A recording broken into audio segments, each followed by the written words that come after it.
भारत और पाकिस्तान के बीच दशकों पुराना तनाव अब सिर्फ जम्मू कश्मीर या एलओसी तक सीमित नहीं रहा। अब ये खिंचाव गुजरात के सर क्रीक क्षेत्र तक पहुंच गया है। वो दलदली इलाका जो अब दोनों देशों की सुरक्षा रणनीति का नया केंद्र बन चुका है। भारतीय सशस्त्र बलों का संयुक्त युद्धाभ्यास त्रिशूल इन दिनों इसी इलाके में जारी है। 30 अक्टूबर से 10 नवंबर तक चलने वाला ये युद्धाभ्यास भारतीय थल सेना, नौसेना और वायुसेना तीनों की संयुक्त तैयारी को परखने का मौका है।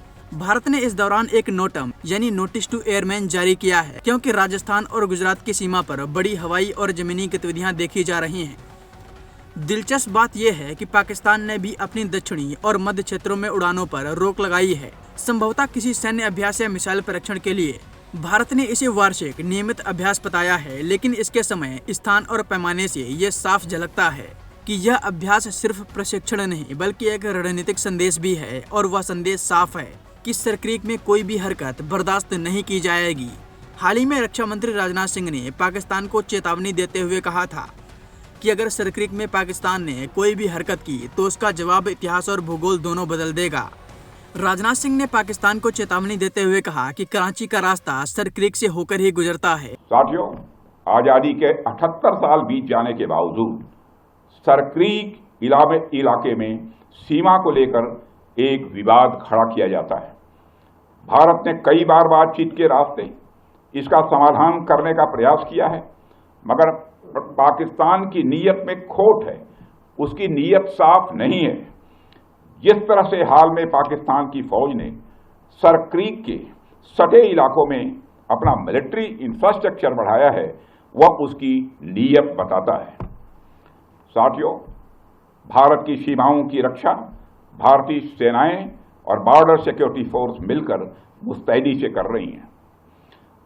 अगर सर क्रीक इलाके में पाकिस्तान की ओर से कोई भी हिमाकत की गई तो उसे ऐसा करारा जवाब मिलेगा कि इतिहास और भूगोल दोनों बदल जाएंगे मेरे साथियों।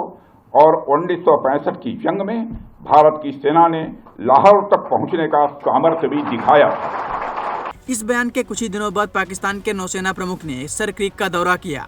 सूत्रों के अनुसार इस क्षेत्र में पाकिस्तान नई चौकियों और सैन्य ढांचे का विस्तार कर रहा है, जिससे भारत की चिंताएं बढ़ी हैं।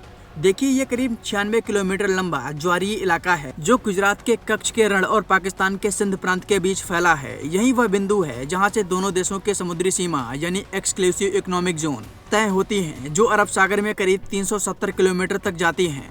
भारत का कहना है कि सीमा क्रीक के बीचों बीच से गुजरती है, जबकि पाकिस्तान दावा करता है कि पूरा पूर्वी किनारा ही उसकी सीमा है।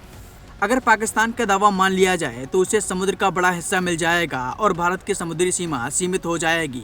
इसी विवाद पर 1969 से अब तक कई बार बैठकें हो चुकी हैं, लेकिन आज तक हल नहीं निकला।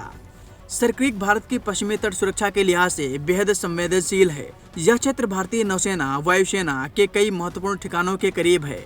हाल के वर्षों में यहीं से पाकिस्तान से आई संदिग्ध नावें भी मिली हैं, जो इस इलाके को संभावित घुसपैठ मार्ग बनाती हैं। विशेषज्ञों का मानना है कि जब से कश्मीर में घुसपैठ मुश्किल हो गई है, तब से पाकिस्तान अब तटीय रास्तों से नई चालें चलने की कोशिश कर सकता है।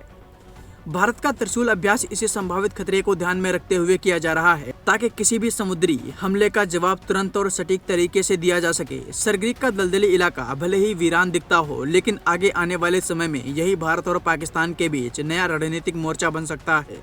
त्रिशूल अभ्यास के जरिए भारत साफ कर चुका है कि चाहे पहाड़ हो या समुद्र हो, भारत हर मोर्चे पर तैयार है। बता दें कि पहले सर क्रीक के इलाके को बाणगंगा के नाम से जाना जाता था। जो वर्तमान सर क्रीक नाम है, वो एक ब्रिटिश अफसर के नाम पर पड़ा है।